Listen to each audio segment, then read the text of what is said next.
Bismillah, alhamdulillah, salatu wassalamu ala rasulillah wa ala alihi wa sahbihi wa man wala. Wala haula wala quwata illa billah. Asyhadu an la ilaha illallah wahdahu la syarikalah wa asyhadu anna Muhammadan abduhu wa rasuluh amma ba'du.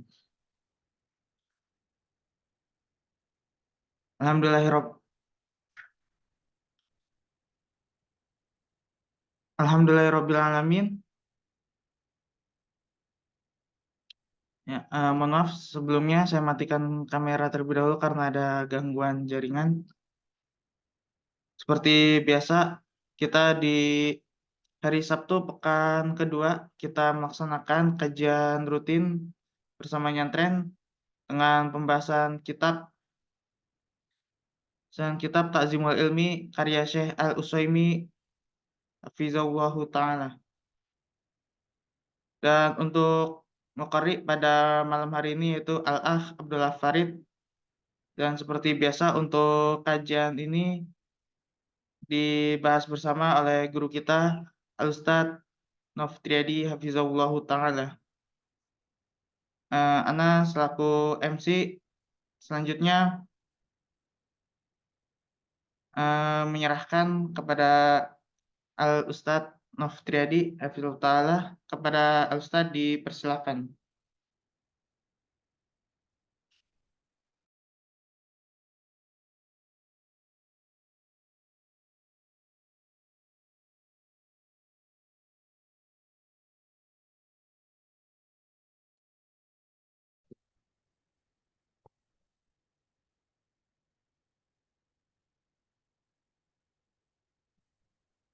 Bismillah, alhamdulillah, wassalatu wassalamu ala rasulillah wa ala alihi wa ashabihi wa mawalah ma ba'd. Allahumma arinal haqqa haqqan warzuqna ittiba'ah wa arinal batila batilan warzuqna ijtinabah. Ikhwatul iman wa akhwati fillah, talabatal ilmi rahimani wa rahimakumullah. Nuwasil darsana fi bahsin di al-kitab al-ilmi ta'zimul ilmi alladhi sannafahu fadilatul Syekh Saleh Ibn Abdullah Ibn Hamad Al-Utsaimin hafizahullah ta'ala. Kita lanjutkan pembelajaran dari kitab ilmiah yang ditulis oleh Syekh Saleh Ibn Abdullah Ibn Hamad Al-Utsaimin hafizahullah ta'ala yang berjudul Ta'zimul Ilmi, pengagungan terhadap ilmu. Naam, fadhal.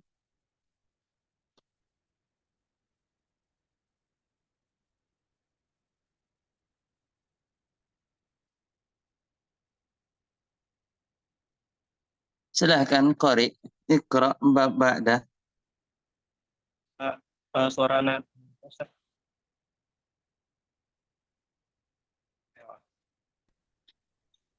Bismillah. Assalamualaikum ya Ustaz. Bismillah, alhamdulillah, wassalatu wassalamu ala rasulillah wa ala alihi wa ashabihi ajma'in. Qala al-musannif waffaqahu Allah ta'ala al-maqidu sadisa ashar. Tawqiru majalisil ilmi wa ijlalu aw'iyatih. Wa majalisul ulama'i ka majalisil anbiya. Qala Sahlu ibn Abdillah man arada an yanzura ila majalisil anbiya falyanzur ila majalisil ulama. Yaji'u ar-rajulu fayaqul ya fulan ayyu shay'in taqulu fi rajulin halafa ala imra'atihi bikadha wa kadha. Fayaqul talaqat imra'atuh. ويجيء آخر فيقول ما تقول في رجل حلف على امرأته بكذا وكذا فيقول ليس يحنث بهذا القول وليس هذا إلا لنبي أو لعالم فاعرف لهم ذلك.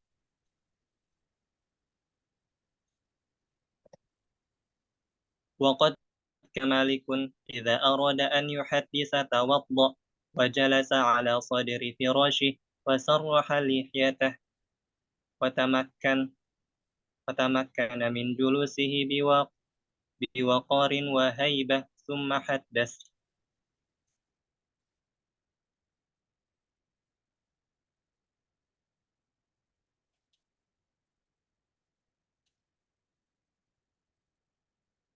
وكان عبد الرحمن بن مهدي لا يتحدث في مجلسه ولا يضرى فيه قلم ولا يتبسم فيه أحد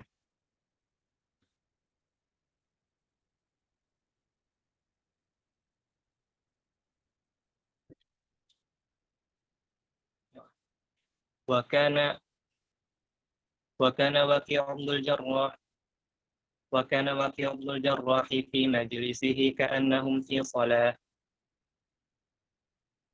فعلى طالب العلم أن يعرف لمجالس العلم حقها فيجلس فيها جلسة الأدب ويصغي إلى الشيخ ناظرا إليه فلا يلتفت عنه من غير ضرورة ولا يضطرب لضجة يسمعها ولا يعبث بيديه أو رجليه ولا يستند بحضرة الشيخ ولا يتكئ على يده ولا يكثر التنحنح والحركة ولا يتكلم مع جاره وإذا عطس خفض صوته وإذا تثاءب ستر فمه بعد رتبه جهده.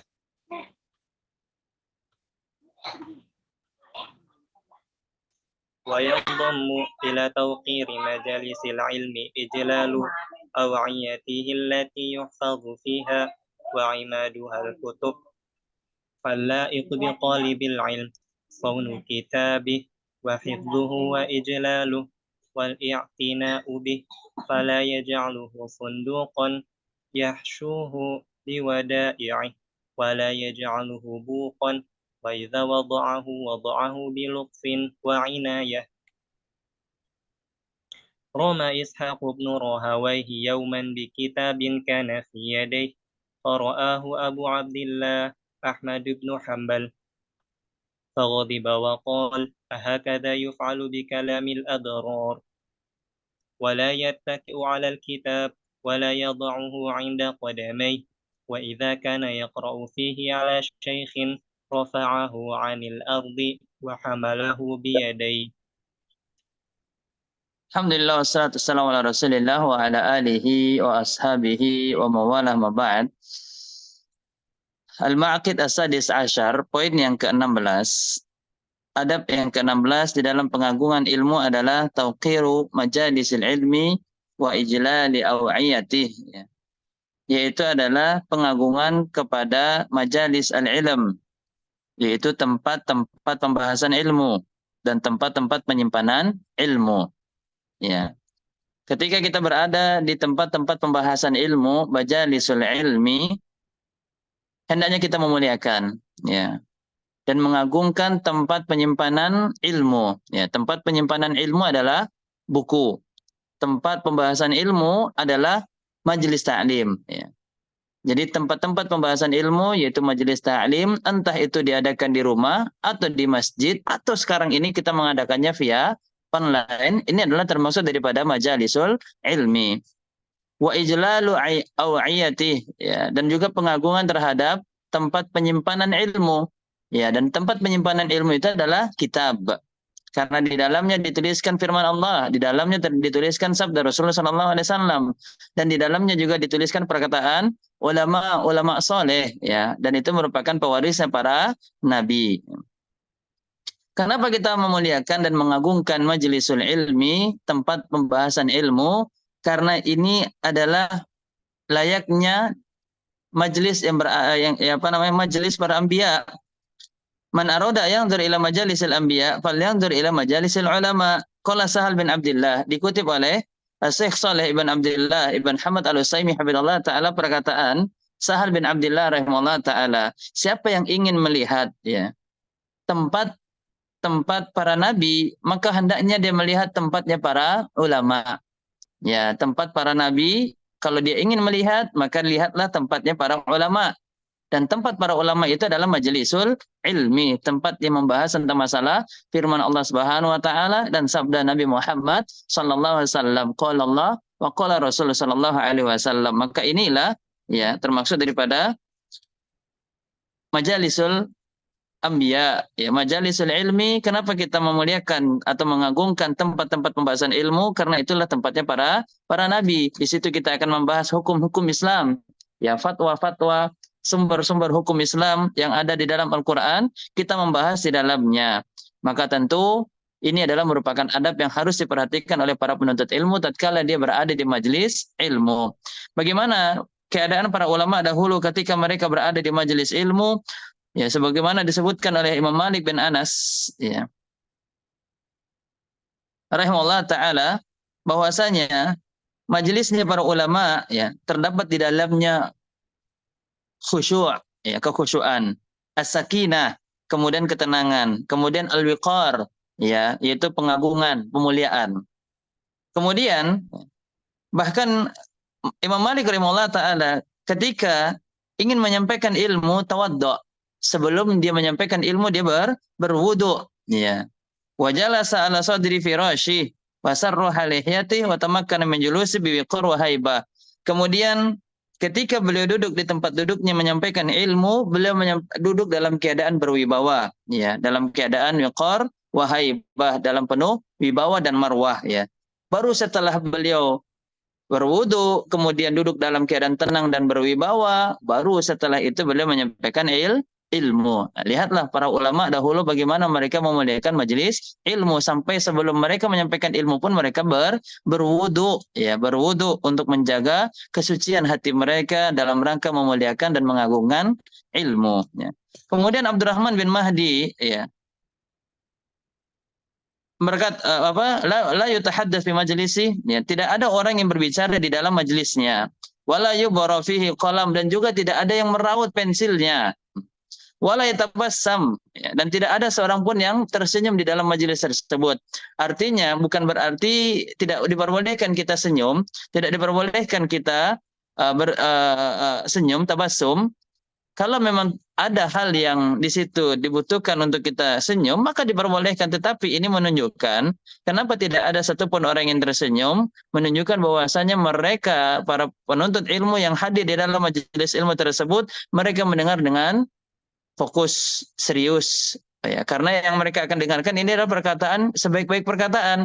Contoh kita lihat di upacara hari Senin yang dilaksanakan di sekolah, tatkala membacakan teks Pancasila, Undang-Undang Dasar, dan seterusnya, apakah diperbolehkan para siswa itu tertawa, berbicara, ya, kemudian bergerak ke sana kemari, memperbanyak batuk-batuk dan segala macamnya? Maka jawabannya tidak. Bahkan pergi ke kamar mandi pun juga orang mungkin berpikir ketika berada di acara upacara tersebut, padahal yang dibicarakan atau yang dibaca itu adalah perkataan manusia. Itu adalah peraturan-peraturan yang disusun oleh manusia. Bagaimana kalau yang kita bahas adalah peraturan yang disusun oleh Allah Subhanahu wa taala? Maka ini adalah merupakan yang lebih kita perhatikan di dalam majelis ilmu, yaitu adab.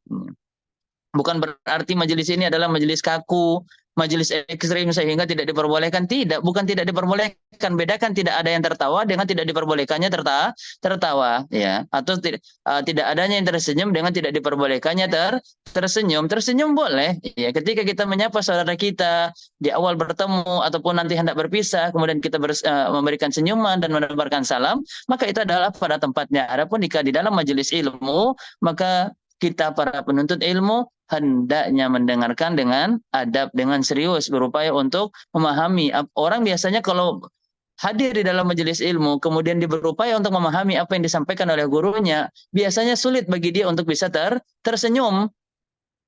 Orang kalau sedang berpikir, ya, akalnya ini sedang berjalan, sedang bertugas memahami ilmu, biasanya dia akan fokus, ya. Kalau sudah fokus, maka dia akan tidak untuk senyum pun juga akan sulit, ya. Kenapa? Karena dia sedang berupaya memahami ilmu, ya. Kemudian apapun yang akan terjadi di sekitarnya pun dia akan abaikan, ya, dia abaikan, dia tidak akan melihat. Dan ini di antara keadaan para penuntut ilmu, hendaknya ketika berada di majelis ilmu, dia tidak mudah untuk menoleh ke kanan, ke kiri, melempar mata pandangannya kepada sesuatu yang itu tidak ada manfaat ataupun yang berkaitan tentang masalah ilmu. Dia hendaknya melihat kitabnya atau melihat kepada gurunya ketika menjelaskan ilmu di dalam majelis ilmu. Kita lihat Imam Waqi' Ibn Jarrah rahimahullah ta'ala, beliau mengatakan fi majlisihi ka'annahum fi salatin. Ya, para penuntut ilmu yang hidup atau yang hadir di majelisnya Imam Waqi' Ibn Jarrah rahimahullah ta'ala, seolah-olah mereka para penuntut ilmu yang hadir itu berada di dalam salat.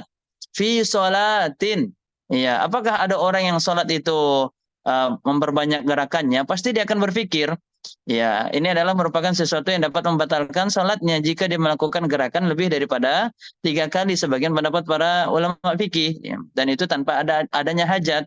Jarang ada orang yang sholat, dia menoleh ke kanan ke kiri, kemudian garuk-garuk dan sibuk dengan yang lainnya. Tentunya dia akan sibuk dengan apa yang dia baca di dalam sholatnya, dan juga dia akan sibuk memperbaiki dengan baik kualitas gerakan sholatnya. Begitupun harusnya para penuntut ilmu, dia sibuk untuk mendengarkan, dia sibuk untuk melihat kitabnya yang sedang dikaji, atau ya dia tidak memperbanyak bergerak yang itu di luar daripada gerakan yang dibutuhkan di dalam majelis ilmu. Dan gerakan yang dibutuhkan di dalam majelis ilmu adalah hanya mencatat, memperhatikan kitab atau juga memperhatikan gurunya. Kemudian disebutkan juga di sini di antara yang harus diperhatikan keadaan duduk penuntut ilmu tatkala dia hadir di dalam majelis ilmu adalah dia tidak bersandar. Ya, dia tidak bersandar, tidak menjulurkan kakinya. Kemudian dia tidak menopang di atas tangannya. Ya. Kemudian wala yuksir atau nahnu, yaitu tidak terlalu banyak berdaham. Wal harokah, terlalu banyak gerak ya. Wala yatakallam ma'ajarih, dan dia juga tidak terlalu banyak berbicara dengan tetangganya yang ada di sampingnya. Kemudian tatkala dia bersin, dia berupaya untuk betul-betul mengecilkan suaranya dengan menahan menggunakan tangan menutupi mulutnya. Begitupun juga ketika dia menguap, dia berusaha untuk menutup mulutnya dan menahan agar uapan tersebut tidak keluar daripada mulutnya. Maka ini adalah di antara beberapa keadaan yang harus diperhatikan oleh para penuntut ilmu, keadaan duduknya ketika dia berada di dalam majelis ilmu. Begitupun juga dengan kitabnya, ya. Dia harus menjaganya, meletakkannya dengan cara yang baik, ya. Diletakkan di tempat yang apa? Yang mulia. Artinya tidak diletakkan di sembarang tempat, di atas lantai, tanpa dia memperhatikan bagaimana cara dia memuliakan kitab tersebut. Pernah suatu ketika Al-Imam Abu Abdullah Ahmad bin Hanbal rahimahullah ta'ala marah kepada Ishaq bin Ruwaiha, ya. Ketika itu dia melemparkan bukunya tanpa dia meletakkan kitabnya tersebut dengan adab, dengan penuh kelembutan. Akhirnya apa yang dilakukan oleh Imam Ahmad? Beliau merespon dengan marah, kemudian beliau mengatakan, aha kada yuf'al bikalamil abrar. Apakah seperti ini yang harusnya dilakukan oleh penuntut ilmu terhadap perkataan orang-orang yang baik? Orang-orang yang baik, ya, al-abrar, yaitu adalah orang-orang yang baik. Yaitu yang dimaksud dengan orang-orang yang baik di sini adalah para ulama, para pewarisnya para nabi. Apakah seperti ini? Ya, sikap kita terhadap perkataan para ulama yang tertulis di dalam kitab-kitab tersebut. Maka ini adalah merupakan perhatian Imam Ahmad bin Hanbal kepada para penuntut ilmu untuk senantiasa memperhatikan dan memuliakan kitab yang di situ terdapat perkataan-perkataan terbaik, baik itu perkataan Allah Subhanahu wa taala ataupun juga perkataan Rasulullah sallallahu alaihi wasallam, begitupun juga perkataannya para pewaris nabi dan seterusnya. Maka hendaknya kita perhatikan ya sifat duduk kita di dalam majelis ilmu, begitu juga adab kita terhadap ya, tempat penyimpanan ilmu, yaitu adalah kitab ya, atau buku. Barakallahu fiikum. Al-Ma'qid As-Sabi' Asyar. قال المصنف وفقه الله تعالى: المعقد السابع عشر: الذب عن العلم والذود عن حياضه. إن للعلم حرمة وافرة توجب الانتصار له إذا تعرض لجنابه بما لا يصلح. وقد ظهر هذا الانتصار عند أهل العلم في مظاهر، منها الرد على المخالف، فمن استبانت مخالفته للشريعة رد عليه كائنا من كان، حمية للدين ونصيحة للمسلمين. ولم يزل الناس يرد بعضهم على بعض. قاله الإمام أحمد. لكن المرشح لذلك هم العلماء الدهم مع لزوم الأدب وترك الجور والظلم. ومنها هجر المبتدع، ذكره أبو يعلى الفراء إجماعا، فلا يؤخذ العلم عن أهل البدع، لكن إذا اضطر إليه فلا بأس. كما في الرواية عنهم لدى المحدثين.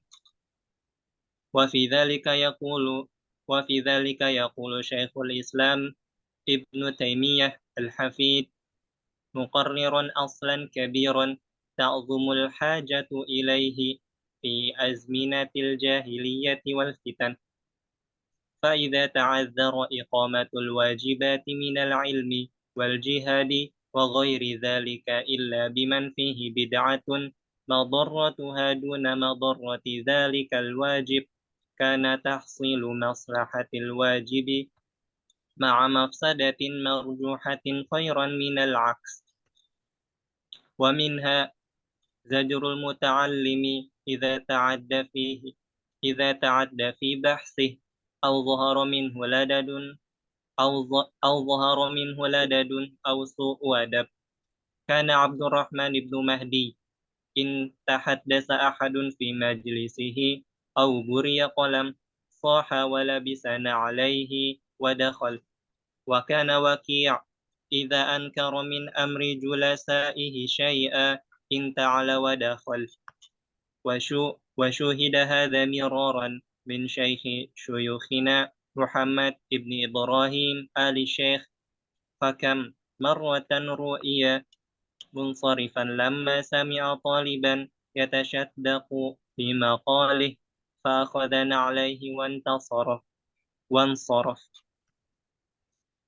وحضر شاب مجلس سفيان الثوري فجعل يترأس ويتكبر بالعلم، فغضب سفيان وقال: لم يكن السلف هكذا، كان أحدهم لا يدعي الإمامة ولا يجلس في الصدر حتى يطلب هذا العلم 30 سنة، وأنت تتكبر على من هو أسن منك. قم عني ولا أراك تدنو من مجلسي.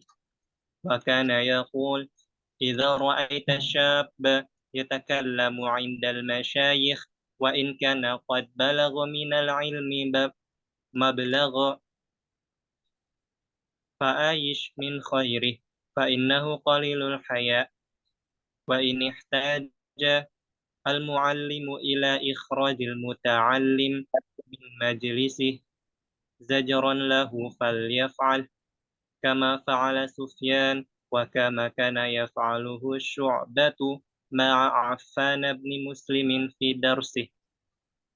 وقد يزجر المتعلم بعدم الإقبال عليه وترك إجابته، فالسكوت جواب.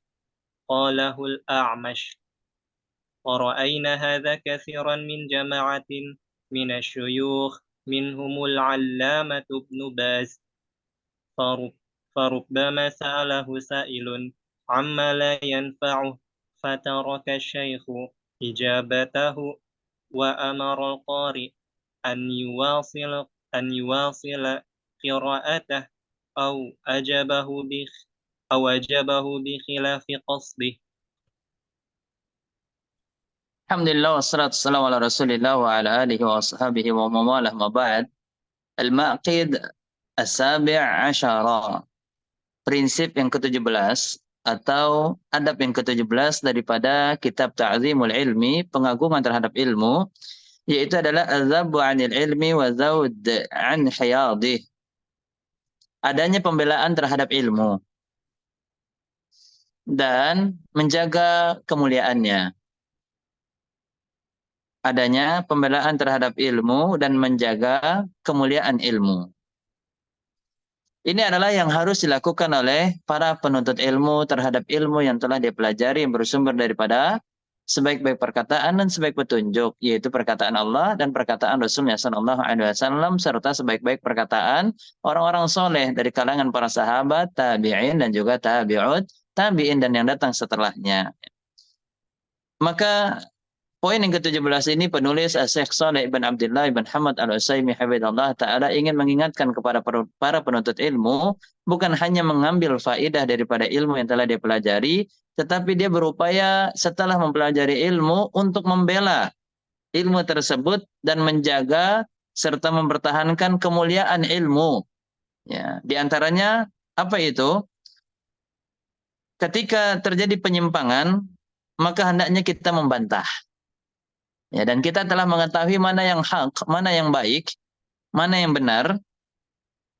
Dari ilmu yang kita telah pelajari, kita mengetahui apa yang dilakukan oleh orang ini menyimpang, menyelisihi syariat Islam, maka kita datang kepada mereka dan kita memberikan nasihat. Kita luruskan, ya. Kita arahkan sesuai dengan pemahaman yang baik yang ada di dalam syariat Islam. Maka ini adalah cara yang pertama di dalam menjaga kemuliaan ilmu, yaitu dalam membantah orang-orang yang menyimpang daripada kebenaran atau yang menyebarkan syubhat. Ya, ketika kita mengetahui hujjah untuk membantah syubhat tersebut, maka kita bantah agar tidak terjadi inhiraf, ya, penyimpangan ataupun juga penyelewengan daripada kebenaran yang ada di dalam syariat Islam. Ya. Kemudian yang kedua, yaitu adalah hajrul mubtadi'. Tahjir, ya, memboikot orang-orang yang melakukan kebid'ahan. Ya, kita tahu bid'ah itu adalah hal yang menyelisihi apa yang telah ditetapkan di dalam syariat Islam, yaitu perkara yang baru yang itu tidak ada diterangkan di dalam Al-Quran dan hadis Rasulullah SAW, maka itu adalah bid'ah. Sebagaimana ini penjelasan yang telah diterangkan oleh Nabi SAW, fa inna kulla muhdatsatin bid'ah. Setiap yang baru yang tidak ada penjelasan tata cara ibadahnya di dalam Al-Quran ataupun hadis Rasulullah SAW kemudian dilakukan tanpa adanya petunjuk dan contoh dari Nabi Muhammad dan generasi yang datang selanjutnya, para sahabat radhiyallahu taala anhum, maka amalan tersebut adalah perkara yang baru, muhdats, ya. Dan setiap perkara yang baru adalah sesat, dan setiap yang berada di dalam kesesatan, ya, maka dia terancam akan mendapatkan siksaan Allah Subhanahu wa taala. Fa inna kulla muhdatsatin bid'ah wa kulla bid'atin dhalalah wa kulla dhalalatin finnar. Dan ini adalah perkataan siapa? Perkataan Nabi Muhammad sallallahu alaihi wasallam. Maka kaum muslimin jangan sampai tabu dengan pembahasan kata bid'ah. Wah, bid'ah seolah-olah ini adalah kayak sesuatu yang alergi, yang dia tidak mau mendengarkannya. Enggak, ini adalah bagian daripada agama kita. Ini adalah bagian daripada agama kita, dan ini adalah upaya kita untuk bisa menjaga kemurnian daripada syariat Islam yang tidak bercampur dengan karangan-karangan yang telah disusun ataupun yang telah dilakukan oleh manusia. Ya, maka niat baik tentunya harus dengan cara yang baik, yaitu sesuai dengan tuntunan di dalam syariat Islam yang bersumber daripada Al-Quran dan hadis Rasulullah SAW ataupun yang telah dicontohkan oleh para sahabat dan orang-orang yang soleh yang datang setelahnya dari generasi tabi'in ataupun juga tabi'ut tabi'in.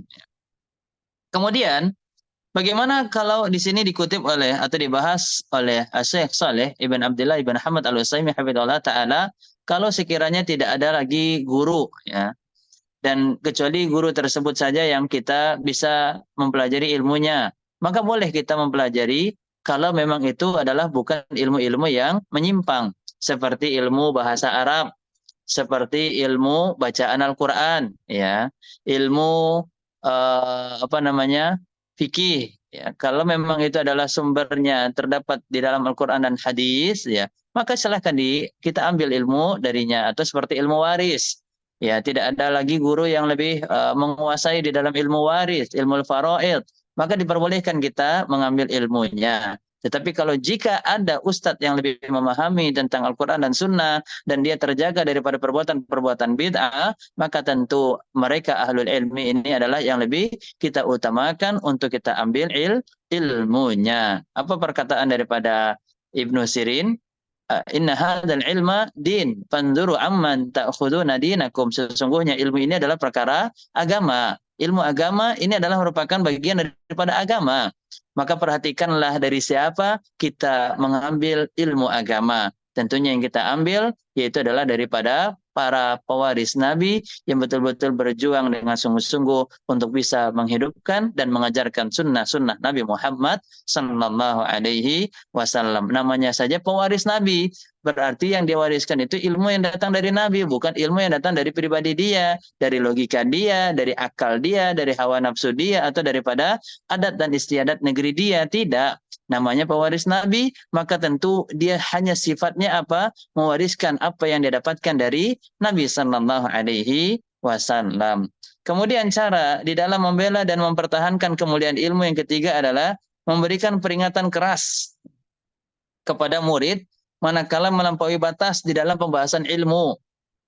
Ya. Kemudian terlihat dia seperti membantah, mengeyel ya, banyak beralasan.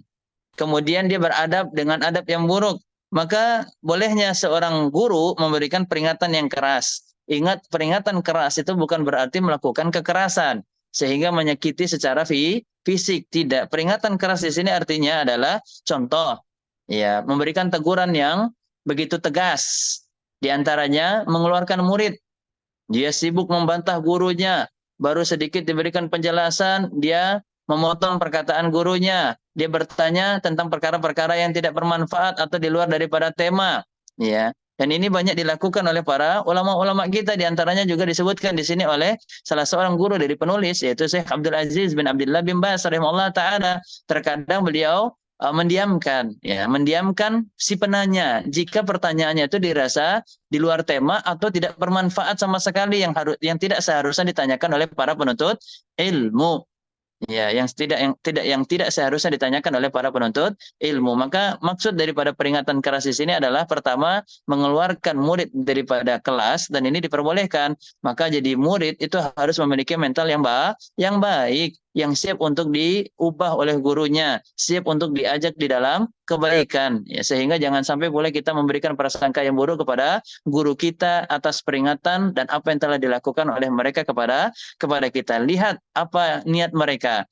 Ya, tanyakan apa manfaat daripada hukuman yang mereka berikan. Dan saya rasa secara pribadi ulama rabbaniyin, ulama-ulama yang baik, yang betul-betul menjadi pembela dan penolong daripada sunnah Nabi SAW, maka apapun hukuman yang mereka berikan kepada guru pasti adalah memiliki manfaat yang baik untuk muridnya, agar mereka bisa baik secara ilmu, begitu juga baik secara adab dan akhlak di dalam mencari ilmu.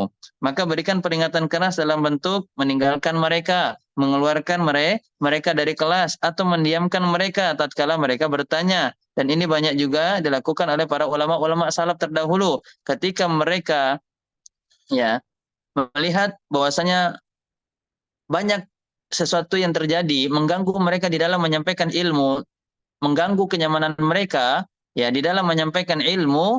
Maka apa yang mereka lakukan? Mereka mengambil sandalnya, kemudian mereka keluar meninggalkan majelis ilmu tersebut, atau mereka pergi kembali kepada rumah mereka. Dan ini adalah di antara contoh yang diberikan oleh para ulama bagaimana agar kita para penuntut ilmu betul-betul menjaga kemuliaan daripada majelis ilmu ataupun ilmu yang kita pelajari. Jangan pula kita memberikan kalimat-kalimat yang tidak tepat dan baik kepada yang tidak tepat, ataupun juga tidak baik kepada para ulama jika mereka melakukan hal demikian. Wah, ini gurunya pengambek ya.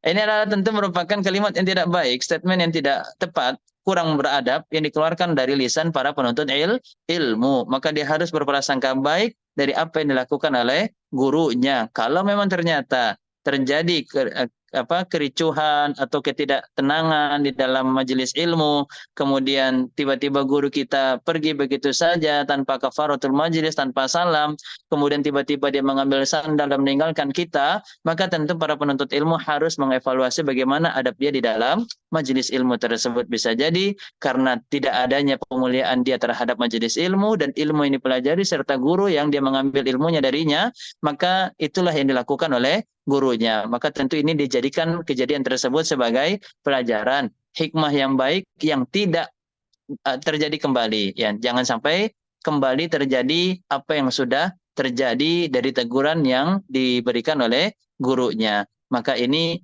di antara perhatian yang luar biasa oleh para ahlul ilmi di dalam majelis ilmu untuk murid-muridnya agar mereka senantiasa memuliakan ilmu, memuliakan majelis ilmu, dan juga memuliakan guru-guru mereka. Ya bahkan kita lihat sekarang ini para penuntut ilmu ketika majelis itu sudah dibuka, guru sedang menyampaikan kajian, menyampaikan ilmu, penjelasan daripada ilmu yang dipelajari dari kitab tersebut, ada yang sibuk berbicara, bahkan ada yang mengangkat telepon, ada yang main HP, ya, ada yang memalingkan pandangannya ke kanan dan ke kiri, ke arah yang itu tidak ada hajat dan darurat, dan seterusnya. Maka ini tentu adalah merupakan hal yang harusnya dihindari untuk dilakukan oleh para penuntut ilmu, karena perkara-perkara tersebut bukanlah bagian daripada adab tatkala kita berada di majelisnya para nabi, yaitu majelisnya para ulama. Dan Hasan Al-Basri mengatakan rahimahullah taala,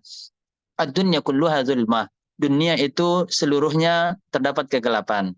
Ya, dunia ini pada keseluruhannya terdapat kegelapan. Illa majalisal ulama, kecuali majelisnya para ulama. Ya, di dalamnya membahas cahaya ilahi yang bersumber daripada Al-Quran dan juga bersumber daripada hadis-hadis Rasulullah Shallallahu Alaihi Wasallam. Maka ketika kita sedang berada di tempat cahaya ilahi, majelis ilmu, maka mari kita perhatikan bagaimana adab kita, akhlak kita di dalam majelis tersebut agar keberkahan yang ada di dalamnya senantiasa kita dapatkan. Barakallahu fiikum.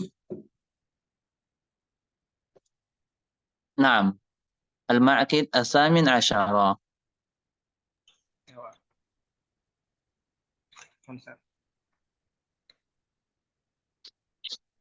قال المصنف وفقه الله تعالى: المعقد الثامن عشر: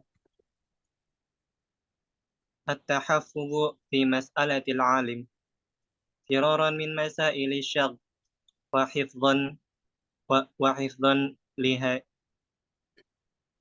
وحفظا لهيبة العالم، فإن من السؤال ما يراد به التشغيب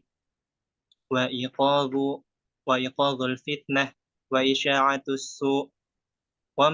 ومن آنس منه العلماء هذه المسائل لقي منهم ما لا يعجبه، كما مر معك في زجر المتعلم، فلا بد من التحفظ في مسألة العالم، ولا يفلح في تحفظه فيها إلا من أعمل 4 أصول: أولها الفكر في سؤاله لماذا يسأل، فيكون قصده من السؤال التفقه والتعلم لا التعنت والتهكم، فإن من ساء قصده في سؤاله يحرم بركة العلم ويمنع منفعته. وفي الناس من يسأله وله في سؤاله قصد باطن يريد التوصل به إلى مقصود له، فإذا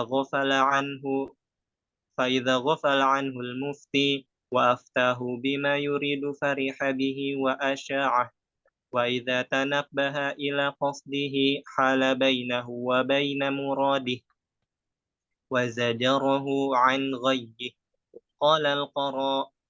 قال القرافي في كتابه الإحكام: سئلت مرة عن عقد النكاح بالقاهرة هل يجوز أم لا، فارتبت وقلت له أي للسائل: ما أفتيك حتى تبين لي ما المقصود بهذا الكلام، فإن كل أحد يعلم أن عقد النكاح بالقاهرة جائز. فلم أزل به حتى قال: إن أردنا أن نعقده خارج القاهرة فمنعنا لأنه استحلال، يعني نكاح تحليل، وهو نوع من الأنكحة المحرمة. فجئنا للقاهرة فقلت له: لا يجوز لا بالقاهرة ولا بغيرها. ووقع مثل هذا لأبي العباس ابن تيمية الحفيد في فتوى تتعلق بأهل الذمة أهل الذمة. ذكرها تلميذه البار ابن القيم في كتابه إعلام الموقعين. ردت عليه غير مرة في وجه غير الوجه السابق لها، فكان يقول لا يجوز، حتى قال في آخر مرة هي المسألة المعينة وإن خرجت في عدة قوالب. أما الأصل الثاني فالتفضن إلى ما يسأل عنه، فلا تسأل عما لا ينفع فيه، إما بالنظر إلى حالك أو بالنظر إلى المسألة نفسها. سأل رجل أحمد بن حنبل عن يأجوج ومأجوج أمسلمون هم؟ فقال له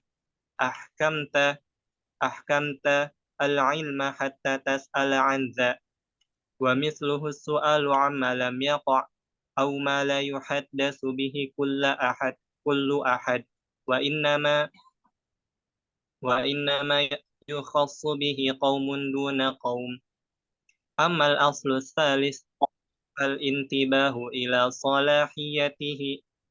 إلى صلاحية حال الشيخ للإجابة عن سؤاله، فلا يسأله في حال تمنعه، ككونه مهموما أو متفكرا أو ماشبا في طريق أو راكبا سيارته، بل يتحين طيب نفسه.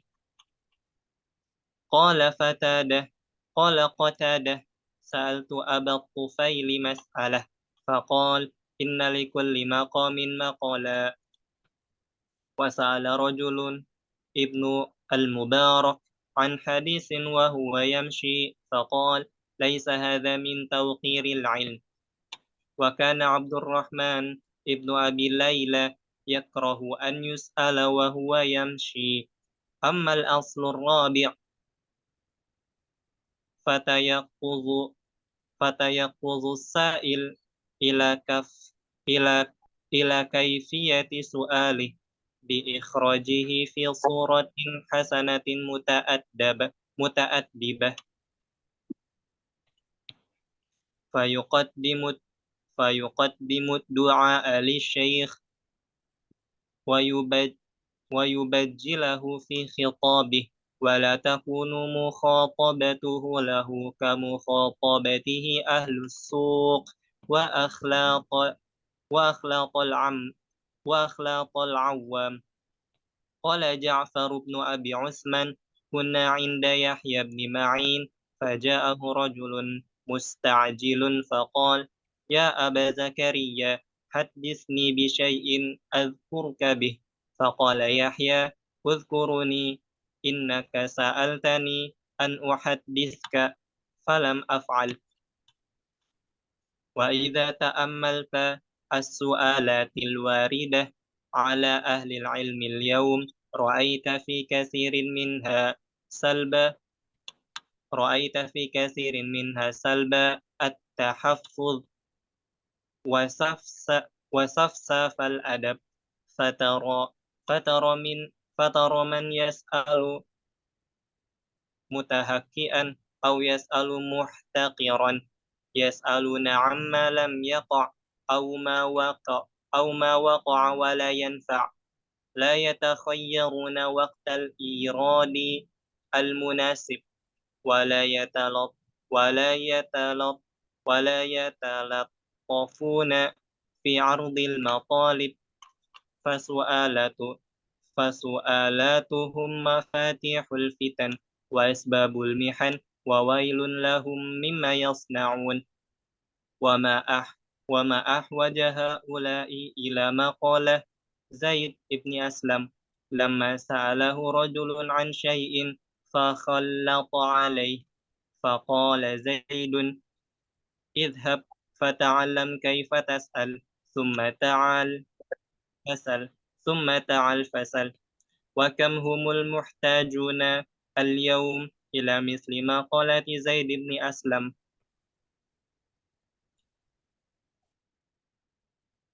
طيب الحمد لله والصلاة والسلام على رسول الله وعلى آله وأصحابه ومن والاه ما بعد.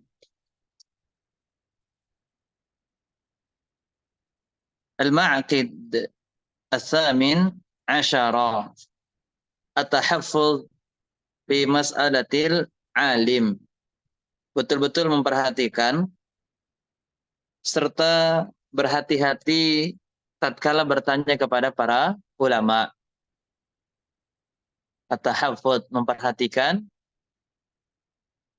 dan berhati-hati ketika dia bertanya kepada para ulama. Artinya dia bertanya bukan sembarang bertanya tanpa memperhatikan adab, baik dari cara berbicaranya, kata-katanya, kemudian gerakan badan atau posisinya, ya, atau masalah yang akan dia tanya, tidak memperhatikan apakah masalah tersebut penting, bermanfaat, atau yang dapat menimbulkan fitnah atau tidak, dia cuek, ya, diabaikan hal tersebut. Maka ini maksud daripada poin yang ke-18, yaitu at-tahaffuz fi mas'alatil alim.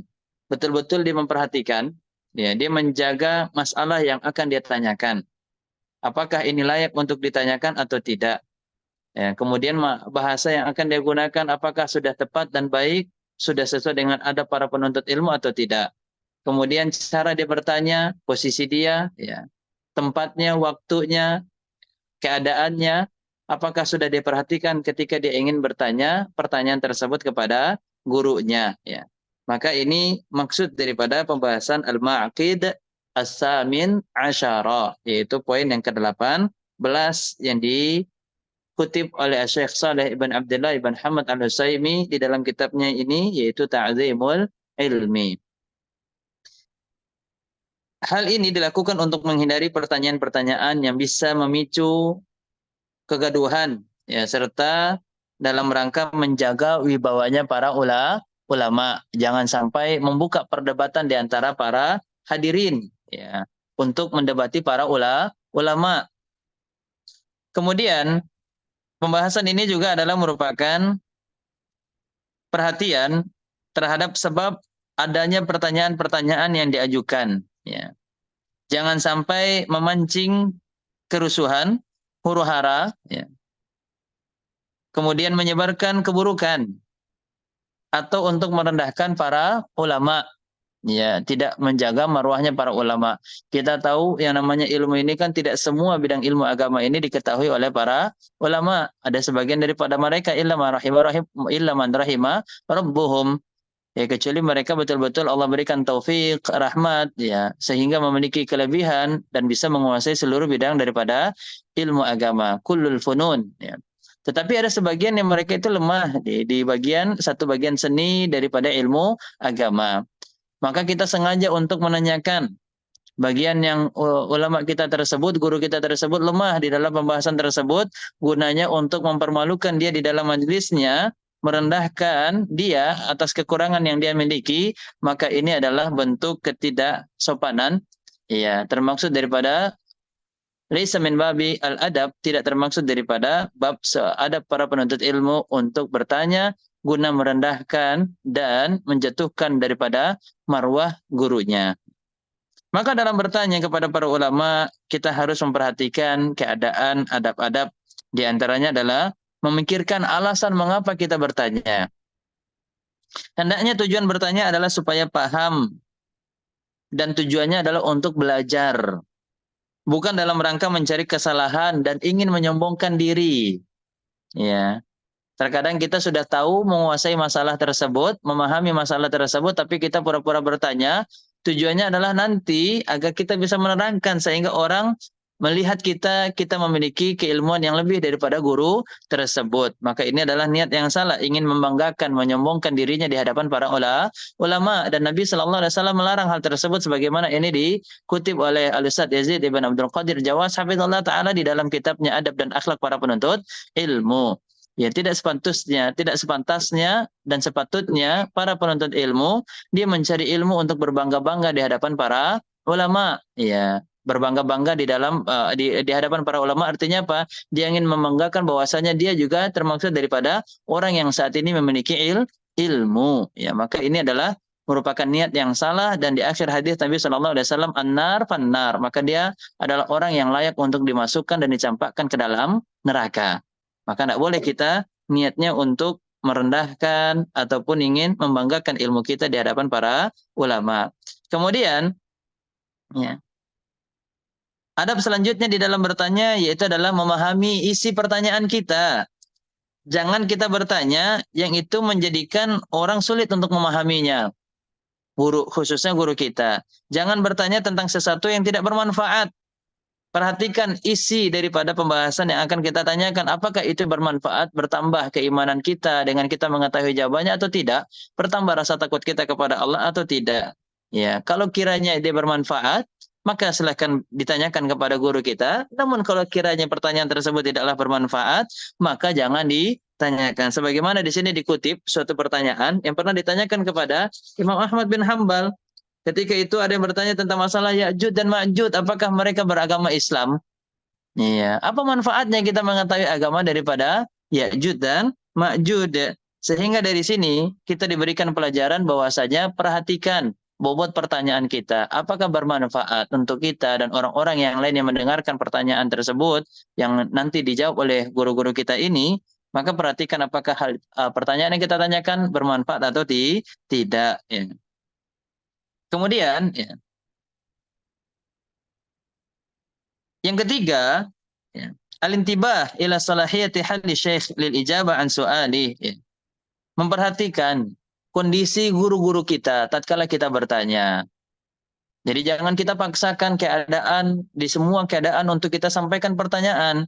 Karena tidak semua keadaan itu bisa kita gunakan untuk bertanya, menyampaikan pertanyaan kepada guru kita. Terkadang guru kita letih, capek, sedang dilanda musibah, ya, sedang diselimuti kesedihan karena mungkin habis tertimpa musibah atau ditinggal wafat oleh orang-orang yang dia cintai. Maka ini adalah merupakan tabi'i, sifat yang menjadi tabiatnya manusia. Siapapun bisa menangis, bahkan Nabi Shallallahu Alaihi Wasallam pun juga menangis ketika ditinggal wafat oleh cucunya, oleh anaknya beliau pun menangis, ya. Ya, maka siapapun mereka ketika ditimpa musibah apalagi ditinggal wafat oleh keluarga tercinta, ya mungkin mereka akan menangis. Maka ini adalah sesuatu hal yang dapat menjadikan hati mereka sedih, dan keadaan seperti ini adalah keadaan yang tidak tepat kita gunakan untuk memberikan pertanyaan kepada mereka karena keadaannya tidak tepat. Mereka sedang diselimuti kesedihan, habis ditimpa musibah oleh Allah Subhanahu wa taala. Kemudian kita perhatikan contoh seperti guru kita sedang capek habis memberikan pelajaran dengan waktu yang cukup lama atau di tempat yang jauh dan banyak, ya. Maka kita perhatikan keadaannya, atau mungkin dia sedang sakit, maka jangan pula kita memaksakan diri untuk bertanya di keadaan-keadaan tersebut. Namun jika kita melihat keadaannya sudah tepat, maka kita minta izin, ya. Maka ini adalah cara yang keempat. Perhatikan cara bertanya. Kalau sekiranya kita melihat situasi dan kondisi guru kita adalah merupakan nampaknya bagi kita tepat untuk bertanya, maka kita meminta izin terlebih dahulu. Ya Syekh, lau samahtum, lau takarramtum, lau tafaddaltum. Ya, mohon izin Syekh, apakah boleh saya bertanya? Kalau dia memberikan tanggapan boleh, maka kita mulai dengan apa? Doa. Setelah kita mendapatkan izin, kita mendoakannya. Barakallahu fiik, ya, entah itu di awal ataupun juga di akhir. Di awal ataupun di akhir ini adalah juga adab di dalam menyampaikan pertanyaan. Barakallahu fiik ya Syekh, indi soal, Anda punya pertanyaan, ya mohon arahan, bimbingan, ya faedah daripada Syekh, beberapa masalah yang tidak Anda pahami, ya jazakumullah khairan, dan terakhir kita mengucapkan syakarallahu lakum, jazakumullah khairan, nafa'allahu bikumul ummah wal muslimin. Kita mendoakan doa-doa yang baik untuk Syekh kita sebelum memberikan pertanyaan dan juga setelah memberikan pertanyaan. Ya, kita ucapkan terima kasih, syukron jazilan, syakarallahu lak. Karena Nabi Shallallahu Alaihi Wasallam mengatakan tidaklah sempurna kesyukuran seorang hamba kepada Allah jika dia tidak pandai berterima kasih kepada manusia. Maka pandai-pandailah kita berterima kasih kepada manusia, khususnya kepada guru-guru kita yang telah memberikan kita ilmu agama. Karena ini adalah perbenaran dunia yang tidak ada tandingannya, yaitu ilmu agama. Wallahu ta'ala a'la wa a'lam. Maka ini adalah 4 keadaan yang harus kita perhatikan yang berkaitan tentang masalah pertanyaan. Pertama, yaitu memikirkan alasan dari pertanyaan kita tersebut. Kemudian yang kedua, memahami isi pertanyaan. Kemudian yang ketiga, memperhatikan situasi dan keadaan daripada guru kita, apakah itu merupakan keadaan yang tepat untuk memberikan pertanyaan atau tidak. Kemudian yang keempat adalah memperhatikan bagaimana cara kita memberikan pertanyaan, yaitu meminta izin, kemudian memulai dengan doa, kemudian dengan menggunakan bahasa-bahasa yang bisa dipahami, bahasa-bahasa yang singkat, kemudian setelah itu kita akhiri dengan doa pula serta adanya ucapan terima kasih atau syukron ataupun jazakumullah khairan atas apa yang telah beliau luangkan untuk bisa memberikan faedah ataupun jawaban dari pertanyaan yang telah kita sampaikan kepada mereka. Wallahu ta'ala a'la wa a'lam, karena waktu kita sudah habis sehingga mungkin sampai di poin yang ke-18 saja yang bisa kita bahas. Adapun sisa 2 poin lagi insya Allah akan kita bahas di pertemuan selanjutnya. Barakallahu fiikum wa sallallahu ala nabiyina Muhammadin wa ala alihi wasallam wa akhiru da'wana alhamdulillahirabbil alamin. Ya, bagi yang punya pertanyaan maka kita akan kumpulkan saja di pertemuan terakhir ya, karena tinggal 2 poin sehingga pembahasannya tidak banyak dan kita akan membuka waktu yang cukup luas nanti di pertemuan selanjutnya untuk soal dan jawab untuk pertanyaan ataupun juga diskusi. Demikian, barakallahu fiikum, jazakumullah khairan, sallallahu ala nabiyina Muhammadin wa ala alihi wasallam wa akhiru da'wana alhamdulillahirabbil alamin. Subhanakallahumma bihamdik asyhadu an la ilaha illa anta astaghfiruka wa atubu ilaik. Assalamualaikum warahmatullahi wabarakatuh. Waalaikumsalam warahmatullahi wabarakatuh. Syukran, jazakallahu khairan wa barakallahu fikum kepada Ustadz yang sudah menyampaikan materi pada malam hari ini serta Muqarri Al-Akh Abdullah Farid. Semoga Allah selalu memberkahi dan menjaganya, dan pada ikhwas sekalian yang sudah menghadiri di kajian rutin pekan kedua, ya, ana tutup kajian pada malam hari ini dengan baca hamdalah, alhamdulillahirabbil alamin. Syukran, barakallahu fikum. Assalamualaikum warahmatullahi wabarakatuh.